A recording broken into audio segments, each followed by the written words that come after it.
Hey unicorns. I had a previous video idea and I was about to film it, but I feel like I'm not sure if the word appropriate is the right word, but I just felt like I should talk about something else right now. If you don't know already, I'm 20 years old and I'll be 21 in December. Okay. In December. Hashtag Team Capricorn. But yeah, all jokes aside, I'm going through a lot in my life, of course, but also within the last 3 years, I want to say. For one, as a human, turning from 17, 18 to 19 to 20, my body and my emotions and my brain are all going through natural changes. So I'm literally having to adapt to the new person I am from the age 17 to 20, literally a high school student to an adult. And that process still isn't even finished. If I'm not mistaken, women don't stop growing until they're 21 or 22, something like that. And then on top of all that, I'm a mom. My son just turned 1 year old. And so I'm having to adapt from not just being a mom and having another person in my life, but also the physical changes from my pregnant body to my postpartum body, and now getting back to my regular body finally. And that, like, affecting my diet, not just what I eat, but how I eat, how often I eat. Anyone can tell you, I would eat cheese all the time. That was one of my favorite foods. And now, I'll see a video on Facebook that's like, this is the best hamburger ever. It's dipped in cheese. And then after they dip it in cheese, I'm just like, it's just not that appetizing anymore. And that is still shocking to me. I'm like, who am I now? Like, literally having a baby changed who I am. And then, Lucy. And on top of that, I'm married as well. I've been with my husband during pretty much this whole process. He's helped me out a lot throughout everything within the last 3 years. We met when I was 16, which was 4 years ago. Wow, it's almost 5 years ago. What? And we became friends. I'm not going to get into that story. I'll probably save that for another time. But then we started dating around, I don't know, was it like 8 months to a year after? And we've been together ever since. That's, is it 3 years exactly? It's around 3 years exactly. And we've been married for around a year and a half. And not many people know my story as far as like what I had to go through in my late teens with my family. We're all still not sure exactly what happened with my brother, but he became verbally and emotionally abusive to me. And for whatever reason, my mom allowed him to do it. And I'm not saying it's okay, but the psychology behind it, from what I understand, is he's much older. He's 5 years older than me. So, like, whose word are you gonna take? A 16-year-old or a 21-year-old? So it would be like, I'm sorry, it's just a lot of stuff because I let people know my character and the things that I do and the people I hang around, the type of person I am. So I'm like, why would you believe the things he's saying versus my actual character? Like, that I wouldn't do something like that, so why are you believing this? But, at the time I was working at Sears, and I was driving a lot. I would take my sisters places wherever they needed to go. I would drop my mom off at work. I would help her to run errands. I paid bills. I knew how to go to MLJW, which is the Memphis Light, Gas, and Water Utility Company. Sometimes I would pay the rent. I would let me clarify. I was taking the money that she would give me or my dad would give me to pay the bills, and sometimes I would help financially as well, but I'm just saying, like, sometimes I would be handling those responsibilities for my mom. And that was what came with having the privileges of being able to drive the car, babysitting all the time. I mean, my sister, my older, younger sister, she's 2 years younger than me. So when I was 16, she was 14. So I wasn't really babysitting her, but I was in charge. So we both would basically be babysitting my much younger sister. And so when my brother came to live with us, it was like, it wasn't immediate, but over time, within a few months, not a lot of time, just within a few months, it went from everyone always having a good time to, hey, you shouldn't be doing this, you shouldn't be wearing that. And mind you, I never wore skimpy clothing. It would just be, my favorite color is blue, for example, and sometimes I would just wear an all blue outfit. I would have a blue bow, I have on my blue sweatpants, I'd have on my blue t-shirt, and I just thought it was cute. And it's like, you can't wear that. And it's like, why? And whenever I would ask why, to anything he was saying, it was a problem for me to try to understand what logic is behind what I'm being told. And whenever I would ask why, it was like, you should already know, like, you're not, like, why are you asking why? You're too young to understand and stuff. And then he'll purposely go and point to my sister and be like, Tariana gets it. And Tariana, she really was just not trying to argue. She would just shrug or whatever, and I would talk to her and she'd be like, I have no idea what's going on, like, I don't know why he's doing that or saying these things to you. So I'm not gonna get too much into detail about that particular story, but I ended up moving in with my dad, and I was working at FedEx at that time. And for whatever reason, while I was living with my dad, it just seemed like obstacle after obstacle after obstacle after obstacle. And it was just a lot for me to handle because I was basically living by myself. My dad, I'm not going to say my dad necessarily didn't care, but it was a lot less restraint versus my mom. Like, she treated me like a kid, like a child. And I was 18 by that time. So my dad was like, look, like, that's your room, this is my room. I will share this vehicle for this time, until I got mine, which was the plan. And, you go to work, I go to work, and it's not going to be like it wasn't anything crazy, like, you clean your room, you do the dishes. I washed my dishes, my dad washed his dishes, and we both, like, kept ourselves mutually clean, so it wasn't like a huge chore list all the time like it was at my mom's house, because there's, like, a lot of people in the house, and people don't like to clean up after themselves. So it was, as far as living there with my dad, it was pretty ideal. It was pretty great. But as far as, like, finances or, like, trying to live my life, it was very, very difficult. I just kept seeming like I just kept having problems. I guess I need to clarify, like, at one point in time, my dad, the car went out. Then he had to try to get another car.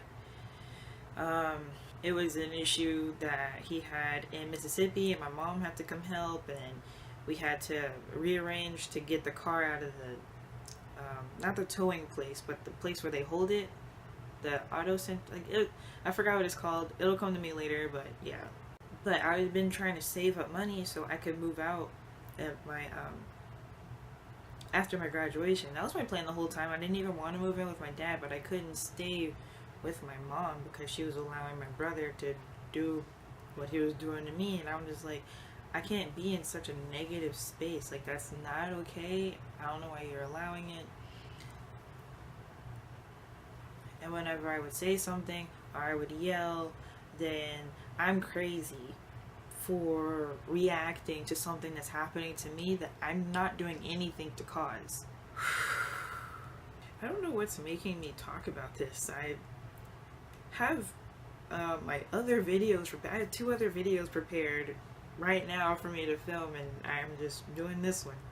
Um, but I finally was able to move out of my dad's place and move in with my boyfriend, which was my original plan at that time. Like I said, I only wanted to stay with my dad until I was able to move, because that wasn't the plan in the first place. I was just trying to graduate and then move in with my boyfriend, but I couldn't stay where I was. So we finally did that, and everything was going good. And then, like, I feel like I messed it all up. Like I said, I was working at FedEx, and then by that time it was summer. I just graduated high school, and I was working it's called Employ. It's a summer youth program where they employ young people. It's like ages 14 to 21 or something like that. So I was working 2 jobs. I was working there, and I was working FedEx at night. And my husband, well, my boyfriend at the time, had his job, and I think he was working full time or something around there. But we were living off of, I mean, technically it's 3 incomes, but it's from 2 people. And I just didn't. I loved working with Employ. I loved working, like, if you've followed me on social media, you hear me talking about Antonio Parkinson a lot. That is a politician. He is the state representative of District 98 in Memphis, Tennessee. And that's where Employ placed me for my job placement. And it was always fun. It was great. I loved working there. But I hated FedEx. I really did not enjoy the work I was doing.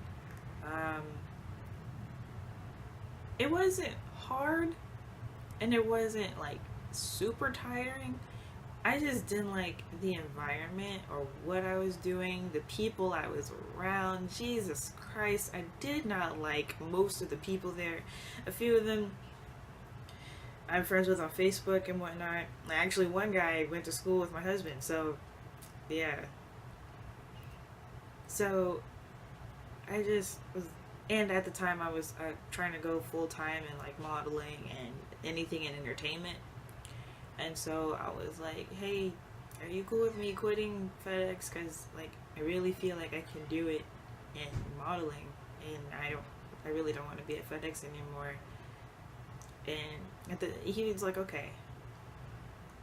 And I thought it would work out because I signed up for all these agencies, and I had experience before, I've gotten paid before with different things. So it wasn't a thing of, I've never experience like getting paid for modeling.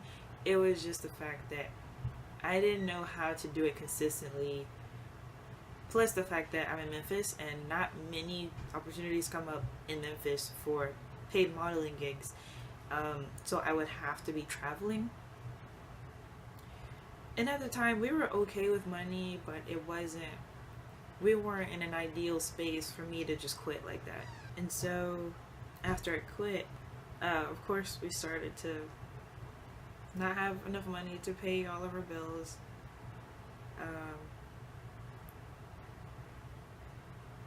I'm really debating on whether I should get in full detail about this story or not.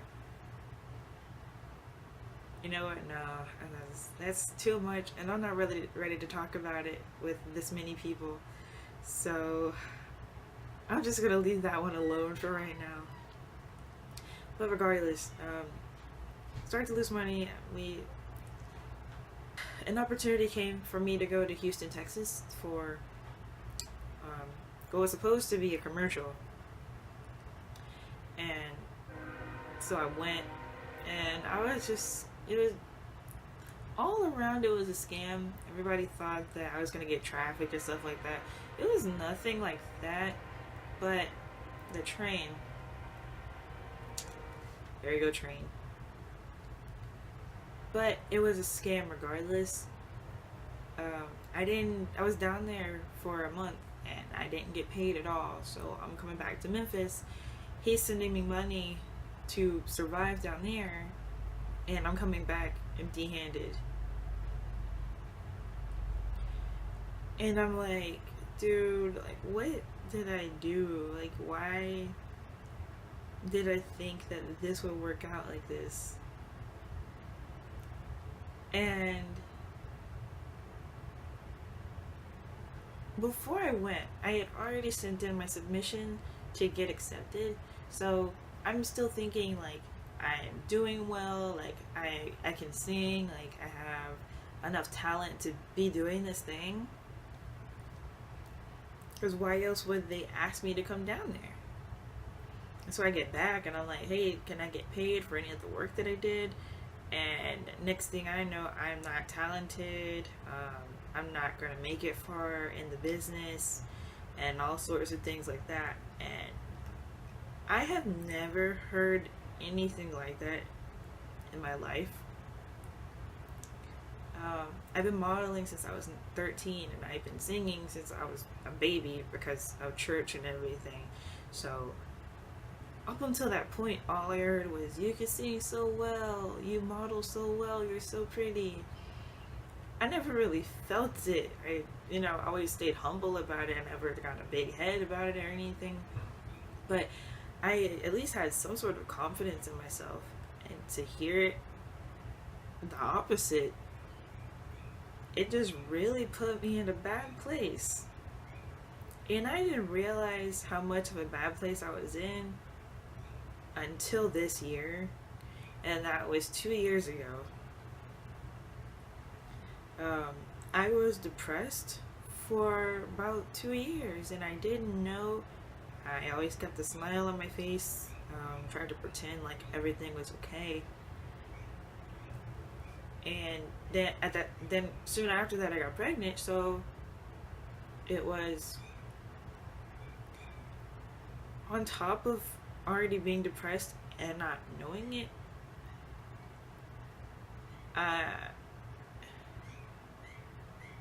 Getting pregnant months after that incident, and pregnant women know, moms know, like when you're pregnant, your emotions are all the way up and down. So I'm going through quite a bit, and I'm not even understanding what I'm going through. And so once I had my son, I'm going through postpartum depression, and it was so different for me to live. But I didn't even know what was going on. I'm just thinking, like, I'm just in a funk, I'm fine, like, life's good, life's fine. I was usually that type of person where people would always be like, she's so positive and she's such a great person to be around and stuff like that.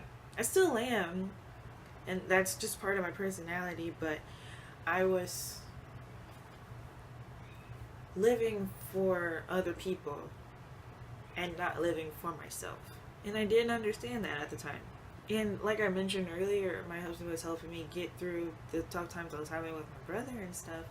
And he was like, you need to learn how to say no. Like, my brother borrowed like $80 from me because he needed medicine. He was like having something going on with his throat, and it was nearly a life or death situation. And it was just a big miscommunication. So I paid for the medicine thinking that he told me that my mom was going to pay me back, and he had already talked to her because he wasn't working, or he didn't have the money at the time, and he had already said that my mom was going to do it.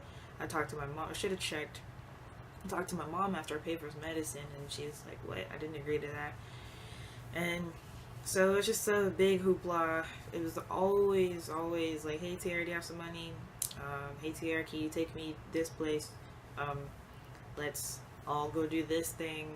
Hey everybody, let's go do this here. Can you pay for it? And I was just too nice. It was just too nice. I always said yes. It was very hard for me to say no.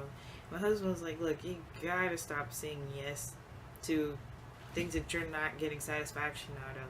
Like, if there's no two-way street and it's only the other person, stop scratching in the bed, and it's only the other person getting joy out of it, you can't say yes to that. And I know that seems very elementary, but when you're growing up thinking that the more you do for people, the better your life will be, it's hard to really put that into a clear perspective. For like, giving is great, doing for other people is great, but not at the sake of your own happiness, health, and your finances.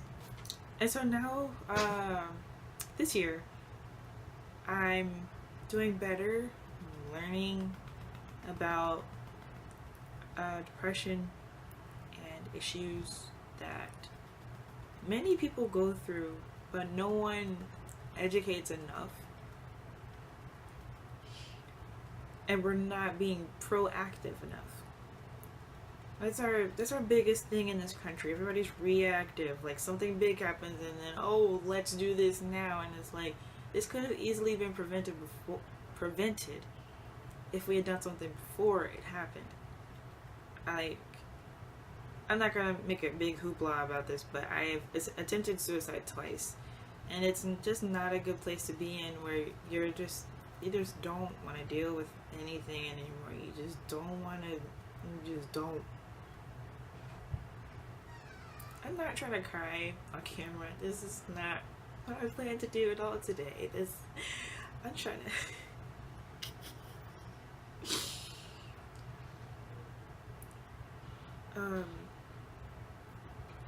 And I feel like I'm finally in a place where I'm happy now. And I've accepted, forgiven,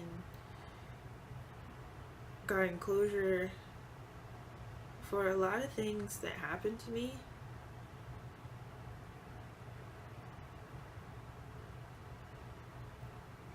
Even the things that I don't have closure for, I'm just like, you know what?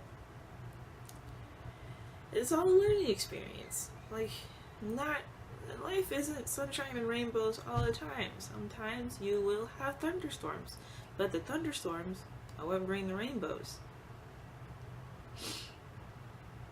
And so I'm not trying to make myself seem like I made it this far, and I'm this, like, my business is really not where I want it to be at all. I have big goals for my business. My YouTube channel, of course, I have big goals for that. I have a lot of different business ideas. I'm not at my ideal, like, body shape and type yet. I have quite a while to go, but where I've gotten now, it just really, I feel really good. And I was filming during some of my hard times last year, and I think it's like 30 minutes or almost an hour footage of me crying and talking about the problems that were going on. And I cannot wait to release those, because I want to release them when I've reached a comfortable place. And this is not comfortable enough for me to release that type of emotion and detail of what I'm talking about. So I'm going to wait on that. But I do have it. And I just want to say thank you, and I appreciate everybody for subscribing, for liking my videos, for learning from me. I'm not all that experienced. I just know some stuff, and I'm just telling the information about the stuff I do know and that I know people have questions about. Real estate is not something that people talk about all the time, as far as the investing side and actually doing it. So I'm like, I'm 20. Let me reach out to some more 20-year-olds, because we don't really have pensions like that anymore. So let me reach out and try to educate people my age. And then older people started contacting me. I'm like, you're 42, I'm 20, I'm teaching you. Like, what? That is pretty cool. Like, we're all in this community of, like, learning together and everything. And then on my other videos, I'm talking about finances, or one like this where I'm telling my story to motivate someone else, because no matter where you are, no matter what's going on, no matter who's doing what to you or who's saying what to you, you're, as long as you keep going and you just keep going, it's going to get better. I know it's cliche and people say it all the time, but it's true.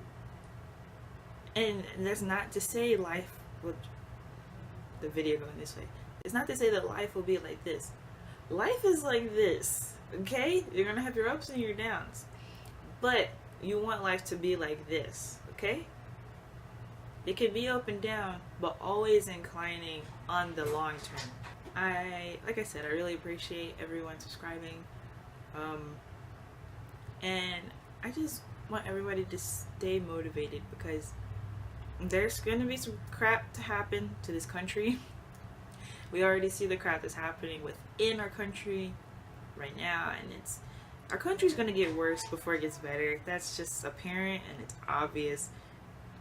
So don't let that interfere with you. You know, take advantage of what is here right now. But yeah, make sure you have your goals and your affirmations in front of you every day. Right now I'm doing the 40-day affirmation challenge. I skipped a few days, so I'm probably like 5 days off. But in this whole journal notebook thing, I just write down 40 affirmations every day. And I just finished day 13, so got about a month left. And I try to make sure I do that every day, along with actually journaling, documenting what's going on in my life in my other journal. And it just keeps me going.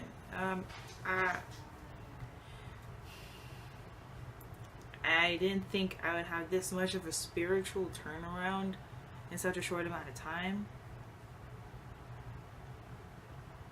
And I do want to talk about more of the problems I went through, because I know a lot of people can relate and not many people want to talk about their problems.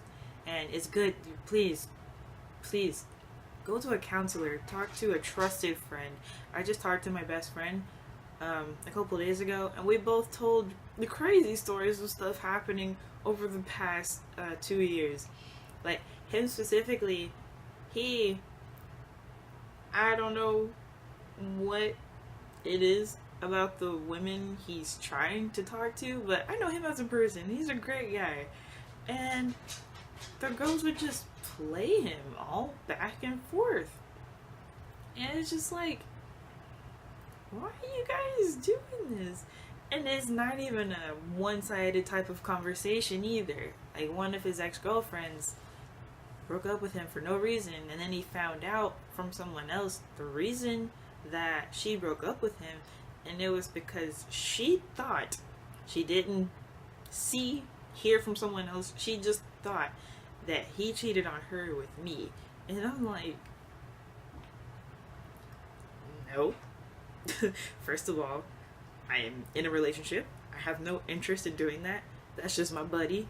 Alright? Like, where would you even get that from? And the crazy thing about that was, she didn't even talk to him about it. She just assumed that and broke up with him, amongst other reasons that she won't say. But the person that told him that was like, yeah, she told me it, and I could believe it. And I'm like, no one could believe it, because it's just like, first of all, why would you think that? And second of all, why wouldn't you even ask? She didn't ask me, she didn't ask him. It's just like, if you look at our text messages or listen to our conversations, we're literally talking about either politics or just random stupid stuff that deal with the universe and conspiracy theories and stuff like that. So it's like, maybe she was just upset with our friendship. I don't know. And then after that, it was just a whole bunch of crazy stuff. And he told me that, and I told him what I was going through as far as like certain things going on in my marriage, or like depression I was dealing with after my Houston trip, and just going through it. And we're both just like, where have we been for the past 2 years? Like, we don't know where we've been for the past 2 years. At all.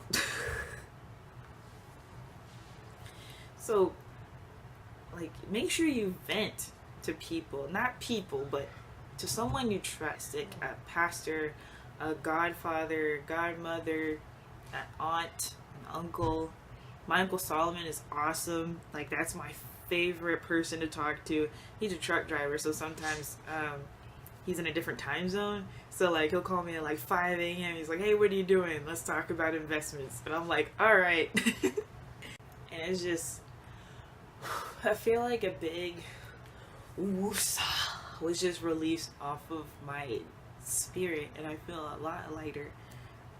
I did not plan to film this today at all. Like, I'm not even gonna film the rest of my videos today. I'm done. This is it for today. This is a lot.